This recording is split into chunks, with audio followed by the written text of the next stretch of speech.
Family reunions for me were never a bore.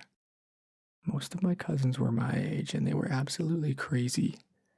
They did what they wanted and never took no for an answer, even if I disagreed completely. Their parents had given up on them a very long time ago and had simply resigned to keeping them out of jail, like they'd ever get caught. Sure, they got a bit rowdy at times and we'd end up running from the cops more than once, but I honestly wouldn't trade them for anything. Out of all of them, I was the one with the strictest parents and the best grades. It's sort of sad to say, but I almost envied them and their free hippie lifestyles. I say almost because in the back of my mind I knew they were headed down a long, dark path to the bottom while I was working my way up to a high-paying job and a house with a pool. It might be a kiddie pool, but it doesn't really matter. I never really understood why they kept me around, especially since they considered me so serious. Maybe it was because I usually kept them out of trouble? Who knows? I didn't care.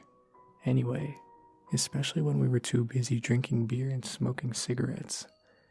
The reunion had been over for a few hours already and most of them had left, except for Christy and Leah, who had stayed behind to keep me company while Edgar came back from the store. Out of the bunch, they were probably the craziest, but also the ones that liked me the most. Have you ever wondered, Leah breathed out thoughtfully, if all that shit our mothers used to scare us with was real? It's not real and you know it. I laughed and grabbed another beer can.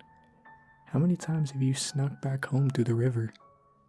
The grin she gave was absolutely devilish and we all burst out laughing. I know, but I sometimes wonder. She took another drag before she looked at the two of us. Sometimes I think I hear her crying. Christy laughed while I rolled my eyes. Leah's house was right next to the river and at night, when all the noise of the town had died down, you could hear it rushing by outside. It was said that a very long time ago, a very beautiful woman fell in love with the mayor's son. He fell in love too, but she was from a poor family and he was not, so, like a bad drama, they carried their relationship on in secret. He bought her a house. It was small but very nice and the river was right outside, which the woman loved. As their fake marriage progressed, the woman became pregnant and was quick to share the news, much to the man's displeasure. He became distant and stopped visiting her. He never dropped by, not even when the baby was born. The woman was furious. I would be too. And she stomped into town with the baby swaddled up in her arms. She was determined to stomp up to his large townhouse and demand that he acknowledge his son. She had just reached the town square when she heard the bells signaling the beginning of Mass, so, since she was a religious woman, she stopped in to pray before she unleashed all her rage on her man.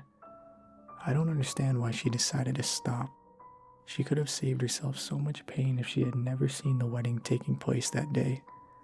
The man, the father of her child, was standing before the altar with the richest lady in town, getting married. Rage filled the woman and she stormed off, her baby crying as her movements became rougher and rougher. She couldn't stand the thought of it. The thought of having to raise a child that had been fathered by such a heartless demon man. Her house was just up ahead and the river called out to her, and in her fury, she thought she could rid her child of his father by washing him. If he was clean, he would only belong to her. Once she came back to her senses and realized that she had drowned her son, she killed herself as well and let her body float down the river where the horrified townspeople had to fish her out. It's said that they couldn't bury her because her death had been unholy, and because of that, she was trapped on Earth, searching for her dead baby. Our mothers used to scare us with that constantly in an effort to make us come home before sunset since she only appears crying at night. That story used to terrify me as a kid because they'd never specified what she'd do to you if she caught you. Would she eat you? Take you away? Drown you? Get it together. It's probably just a donkey. Christy took Leah's cigarette. No, it's not. Shut up. She snapped before she polished off her beer. We had just begun to talk again when we heard a scratch at the window. For a second I thought it was one of Leah's boyfriends coming to serenade her, But as we grew quiet, the scratching intensified. "Wrong room," I called out, trying to keep my voice steady. There were a few more scratches, but they were different. We'd scratched that same mosquito netting a few years ago to scare my aunt, and our fingers had not made a sound as strong as the one we were hearing now. It sounded like talons being dragged down over the thin wire mesh. Christy grabbed my hand as Leah stood up and reached for the curtains. We were drunk and our minds were beginning to terrify us, especially since we just spent a few minutes remembering old legends. Was the devil knocking on our window? Maybe it's an owl. Leah backed off when the scratching ceased, only to jump when we heard the same noise coming from the next room. There was a moment of silence before we all stood up and walked over in unison, making sure to flip on all the lights we passed. The room next door was rarely used, and as soon as we opened the door, the terrible scratching stopped, only to pop up again in the front hallway. I don't even know why we followed it, but Leah led the way and Christy grabbed my hand as the scratches went from the window to the door. They didn't sound like nails or fingers, and I felt the desperate urge to climb into my bed and pray. Maybe that would send the devil away.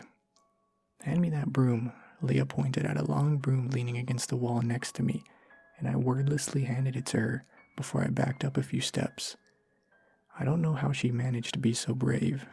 Maybe it was the alcohol, but she opened the door with the broom held high and poked her head out menacingly, only to scowl and slam the door again. "You're such a prick, Edgar." I relaxed almost instantly when I heard the obnoxious laughter of my older cousin coming from outside. "Come on, don't tell me you were actually scared." He knocked on the door again and Leah opened it. He was standing there with a grocery bag and a metal fork he'd probably swiped from the kitchen. "At least you don't hold a grudge." He laughed again and handed me the bag, which contained a big bottle of tequila, the cheap kind because he wanted to get drunk fast and sleep in tomorrow. "Pour me a cup." I frowned at him and gave it back before I made my way back to the room. Leah had already set up the shot glasses and pretty soon we were drinking them down like water, which was a very bad idea. Edgar was in the mood for craziness, and once the bottle was halfway empty, we were all having trouble standing up straight. He decided to present us with his grand idea.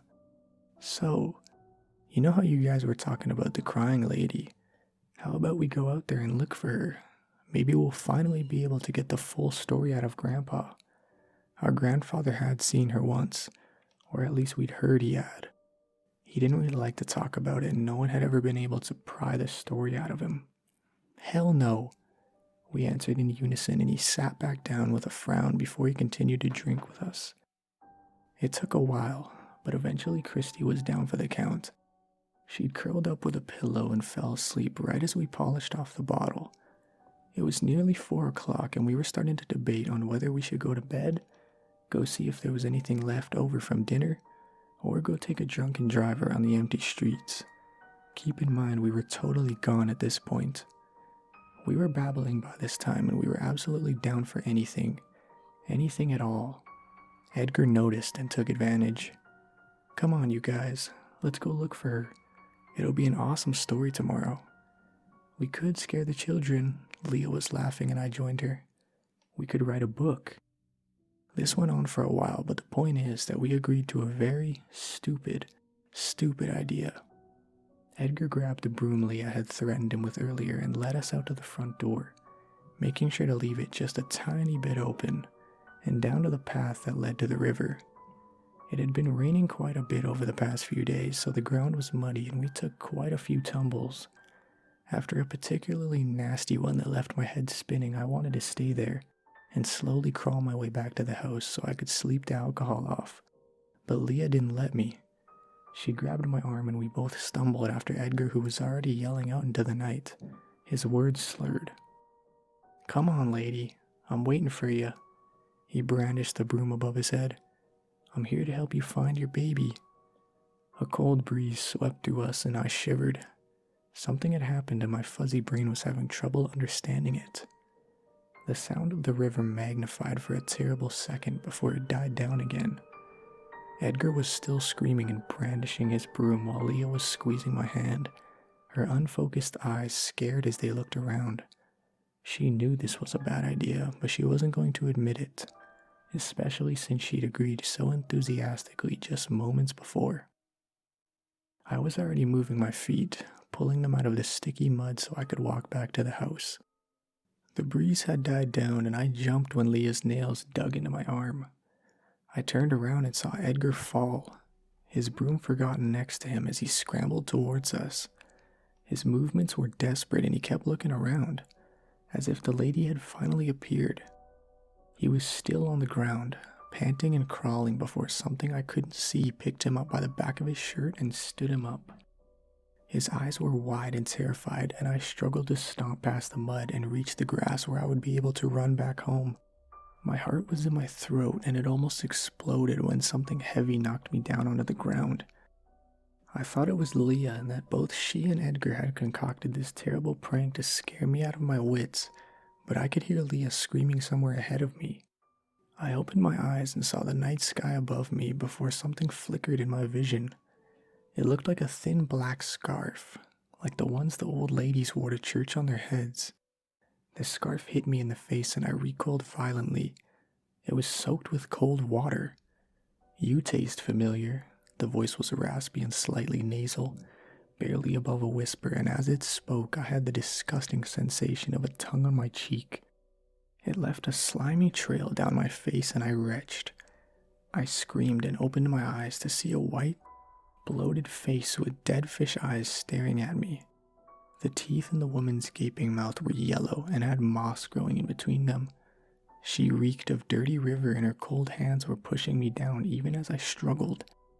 Somewhere in my addled mind I had the good sense to start praying, which only made her talk again.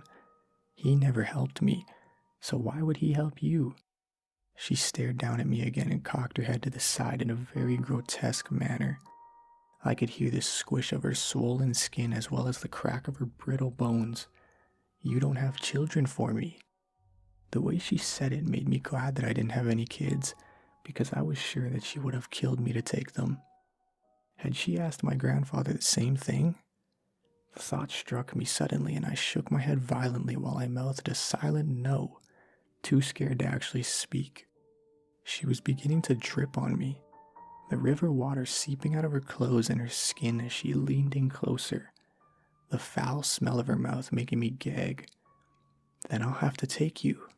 Her cold, brittle nails had just started digging into my skin, preparing to tear it off and devour me, when a broom handle went straight through her. She didn't dissolve like I would have liked, but she did wail out in outrage, which gave me enough of a chance to scramble back far enough for Leah to pick me up. Edgar was already running and we stumbled blindly after him. My heart was threatening to explode as the wailing behind me escalated, crying out for her child, for me. I dared to look behind me and I saw her black silhouette standing at the edge of the riverbank, unable to step foot into the grassy path that would take us back home. Her white skin was still leaking water and her eyes were crying black tears. Her hands were stretched out toward me, and I turned away just in time to see Edgar drop the broom and push open the door. We all fell in and laid there in a shivering pile, unable to sleep or talk until the sun rose. I prayed for most of the night, completely shaken and terrified. No wonder my grandpa never wanted to talk about his own encounter. Besides being purely terrified, I also had this dreadful feeling that my grandpa had given that woman one of his kids so she would let him go. I don't see how he could have gotten away otherwise. I barely did, and that was mostly because I had been close to the path. I went home that same day and I tried my absolute hardest to forget all about that night, but I just couldn't forget what the woman had said. Had my grandpa really traded one of his children for his life? It was a horrible thought, and it only magnified when I walked in on my mom flipping through a very old picture book, her hands running softly over the old Polaroids, her eyes a bit misty as she remembered the olden days. I sat down next to her and watched as she paused, her eyes lingering on a picture of a tiny boy with curly hair. It was her brother, Lionel, who had gone missing during a flood in the 60s. My stomach dropped to my knees, and all I heard for a horrifying second was that raspy, nasally, watery voice speaking down at me. You taste familiar. I never went back to my cousin's house after that, and I never looked at my grandpa the same way ever again.